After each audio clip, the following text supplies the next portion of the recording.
poucas palavras. Um olhar sobre o mundo, a vida e a sociedade, à luz da Palavra de Deus, com Augustus Nicodemos. Começa agora mais uma edição do programa Em Poucas Palavras, da Primeira Igreja Presbiteriana de Goiânia. Eu sou Natsa Matias, apresentador deste programa, comigo nosso comentarista, pastor Augustus Nicodemos, que tem a função, a responsabilidade de trazer as respostas que às vezes são bem complicadas, né? Como a de hoje. Hoje a pergunta é campeã, viu? Então, pois é. Então vamos lá, né? Vamos saber que pergunta é essa e a dúvida que certamente pode ser a sua também. O que é chamado blasfêmia contra o Espírito no Novo Testamento é mencionado em Marcos 3, 22 a 30, Mateus 12, 22 a 32, e ele foi descrito especialmente porque os fariseus e os outros religiosos diziam que Jesus expulsava demônios pelo poder dos próprios demônios. Esse evento foi único ou pode haver blasfêmia contra o Espírito Santo hoje também? Esse é o tema do Em Poucas Palavras de hoje, em resposta à pergunta de uma de nossas ouvintes internauta.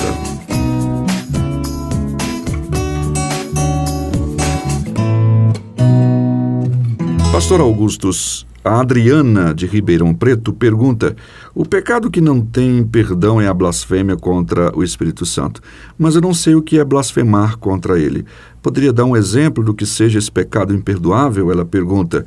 E o Pedro Dantas, juntando aí a pergunta, também escreve: a blasfêmia contra o Espírito Santo é um pecado específico ou uma permanência que envolve todo estilo de vida de apostasia? Conheço uma história na minha cidade, diz ele, de uma mulher que diz ter blasfemado contra o Espírito Santo e que agora é tarde demais para obter o perdão. Como responder a essas pessoas? É a pergunta do Pedro, juntamente com a Adriana de Ribeirão Preto. Quero saudar aqui a ambos, a Adriana e a Pedro, agradecer pela sua audiência. E vamos lá, vamos tentar responder. Ok. Vamos começar com a definição do termo blasfemar contra o Espírito Santo. A palavra blasfemar é uma palavra grega que significa falar mal, falar contra. Portanto, aqui está, em poucas palavras, o significado. Blasfemar contra o Espírito Santo é você falar mal dele, é você condená-lo, criticá-lo, se dirigir ou tratar o Espírito Santo de maneira não equivalente ou não própria para a sua personalidade, a sua pessoalidade. O Espírito Santo é Deus, é a terceira pessoa da Trindade, enviado pelo Pai e pelo Filho para efetivar a nossa salvação. Ele habita em nós, nos santifica, nos esclarece, ilumina, é nosso mestre, nos guia nas palavras de Jesus. Enfim, ele é o selo e o penhor da nossa salvação. Por isso é que esse pecado é de uma gravidade tão grande, não é? Falar contra o Espírito Santo ou resistir a ele, não é? Ir contra ele, é ir contra aquele que, da parte do Pai e do Filho, foi enviado para nos convencer do pecado, da justiça e do juízo e nos levar nos caminhos de Deus. O episódio em que Jesus mencionou esse pecado, a blasfêmia contra o Espírito Santo, já foi aí descrito por você, Natsa, no início, não é? Sim. Os evangelhos narram uma ocasião em que, após Jesus expulsar um demônio, os fariseus disseram que ele tinha feito aquilo pelo poder de Beelzebu. Os fariseus estavam muito incomodados com a atuação de Jesus. A essa altura do campeonato, já haviam decidido eliminá-lo. Já era um incômodo. Já era um incômodo.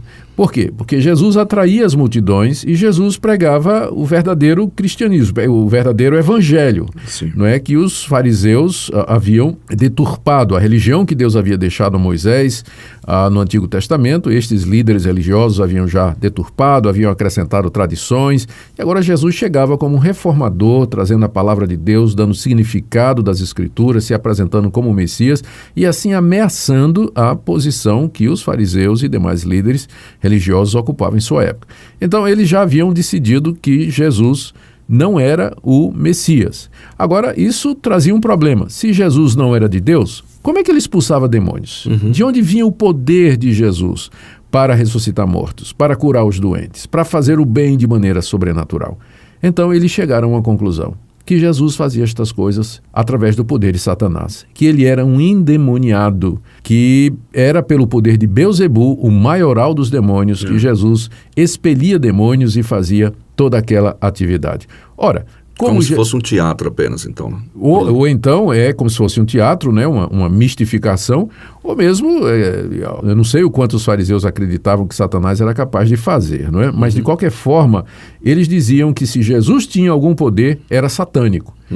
Bom, então, como Jesus fazia estas coisas pelo poder do Espírito Santo, porque Jesus era cheio, pleno do Espírito de Deus, como o homem que ele era, então, os fariseus, ao dizerem isso, eles estavam falando contra o Espírito Santo. Eles estavam atribuindo a Satanás aquilo que era uma obra do Espírito Santo. E os fariseus sabiam, eles tinham visto, eles tinham escutado a Jesus, eles tinham sido expostos à pregação de Cristo, a sua pessoa, a sua figura. Ou seja, era uma rejeição deliberada, consciente, maldosa. Havia dolo, não era assim uma afirmação descuidada de alguém que estava em trevas ou na ignorância, mas eram pessoas que sabiam o que eles estavam dizendo.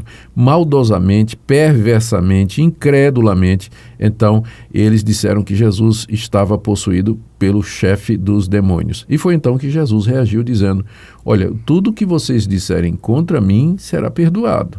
Mas aquele que falar mal contra o Espírito Santo, esse não terá perdão nem aqui, nem no século vindouro.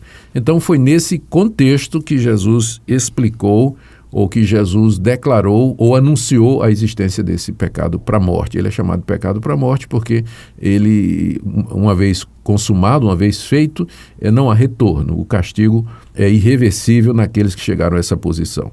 Natsa, é evidente que esse texto ele tem sido usado hoje de uma maneira distorcida e fora de contexto. Com certeza. Com certeza. E há até pessoas, líderes que usam para justificarem seus falsos ensinos, amedrontando fiéis. Amedrontando os fiéis.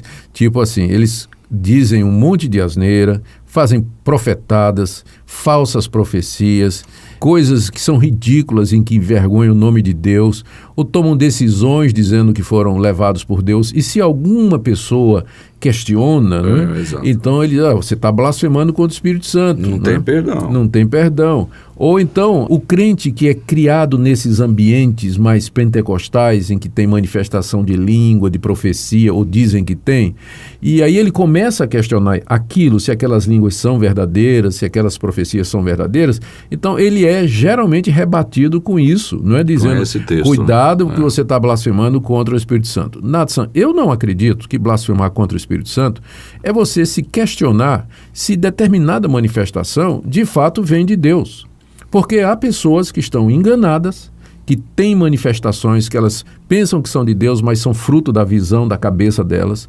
Tem pessoas que manipulam, que enganam, são embusteiros, e nós não podemos ainda ignorar a ação de Satanás mesmo, através ou por detrás dessas manifestações. Então, eu não entendo que Deus não permite que eu analise, que eu examine. É a própria Bíblia que me avisa contra falsos profetas, falsos milagres, contra demônios operadores de sinais. Então, eu tenho que exercer a discrição, eu tenho que exercer o discernimento, eu tenho que julgar para saber o que é que vem de Deus ou não. A Bíblia não diz examinar todas as coisas e retende o que é bom? Certamente. Então, não pode ser considerado blasfemar contra o Espírito Santo você se perguntar, peraí, esse cara é profeta mesmo? Isso que ele está dizendo vem de Deus? Essas línguas são línguas de fato do Espírito Santo? Essa visão, essa revelação que está chegando, isso vem de Deus? A pessoa é livre para examinar, ela deve examinar isso aí. É necessário fazer isso. É necessário, senão ela vai ser enganada por um falso profeta, por uma visão que vem da cabeça do cidadão lá, que se passa por homem de Deus. Então, eu acho que é mais pecado a pessoa engolir passivamente, ficar amedrontada, quando a Bíblia manda que nós exerçamos o bom senso, que nós comparemos o que esses profetas dizem com a revelação escrita, que é a palavra de Deus, enfim, que nós andemos de acordo com a Escritura. Então, blasfemar contra o Espírito Santo, com certeza não é você questionar essas manifestações modernas, não é? Seria você questionar Jesus, você dizer que Jesus Jesus de Nazaré, ele era um endemoniado, ele não era de Deus, mas ele veio das profundezas do inferno. Então, uma pessoa que chega a esse ponto, especialmente uma pessoa que faz isso depois de ter sido exposta ao Evangelho, conheceu o Evangelho e se vira contra Cristo e atribui a Cristo estas coisas, ela chegou num estado, eu diria assim, de inconversão. Não tem retorno para ela, não é? Essa estrada que ela trilhou não tem volta. Essa pode ser chamada de apostasia verdadeira. Apostasia. Né? A palavra apostatar, o verbo apostatar, significa você se desligar e seguir no caminho oposto. É isso que é o sentido mais lato da palavra no grego. E se refere exatamente àquelas pessoas que, tendo conhecimento de Cristo, tendo conhecimento da verdade, tendo se disposta à luz do conhecimento de Deus, voluntariamente, esclarecidamente, determinadamente... Sofisticamente, se é que eu posso dizer assim, né? ela se volta contra Cristo e atribui a Cristo a ação satânica, que ele de fato era um mensageiro de Satanás. Então, aqui eu até diria, respondendo à pergunta que foi feita, se alguém pode cometer esse pecado hoje, é claro que pode, não é? Eu creio que há muitas pessoas que realmente chegaram a um ponto em que não há mais retorno para elas, na rejeição, no escárnio, na zombaria contra a pessoa do Filho de Deus, então elas estão entregues à sua própria sorte. Você me pergunta, e se a pessoa se converter? Eu não creio que ela vai se converter.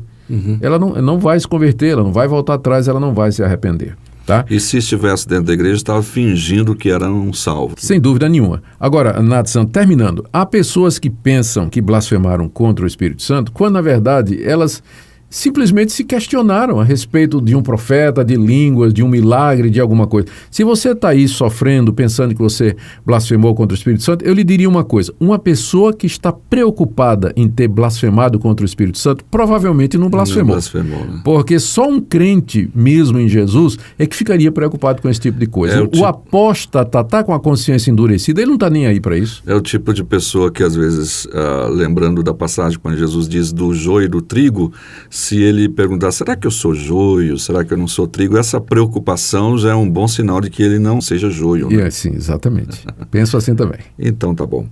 Olha aí, nós respondemos então a pergunta neste programa, o pastor Augustus respondeu esta questão do pecado contra o Espírito Santo de uma forma bem clara, muito bom. Gostei aqui, certamente, tanto a Adriana quanto o Pedro tiveram, e você também tinha alguma dúvida com relação a isso. Chegamos ao final do nosso programa Em Poucas Palavras de hoje, agradecendo a participação da Adriana de Ribeirão Preto, em São Paulo, e ela diz assim, como é bom a tecnologia nessas horas, pastor. Estou muito feliz em poder ouvir o programa e aprender tanto com vocês. E também agradecendo ao Pedro. Muito obrigado, Pedro e Adriana, pela sua audiência. Então fica aí o nosso recado para você. Continue sintonizado, compartilhando estes podcasts, estes programas. E para esta pessoa que tem essa dificuldade, não tem mais jeito, quem sabe se não foi nesses termos que foram colocados, às vezes ela questionou alguma coisa de algum profeta, entre aspas, algum líder. Vá lá levar esperança para ela, Pedro. Tá bom? Se for nesses termos, ela fica em paz, que há ainda esperança para ela. Amém. Até o próximo programa, se Deus quiser. Amém. Procuro alguém para resolver meu problema, pois não consigo me encaixar nesse esquema. São sempre variações do mesmo tema, meras repetições.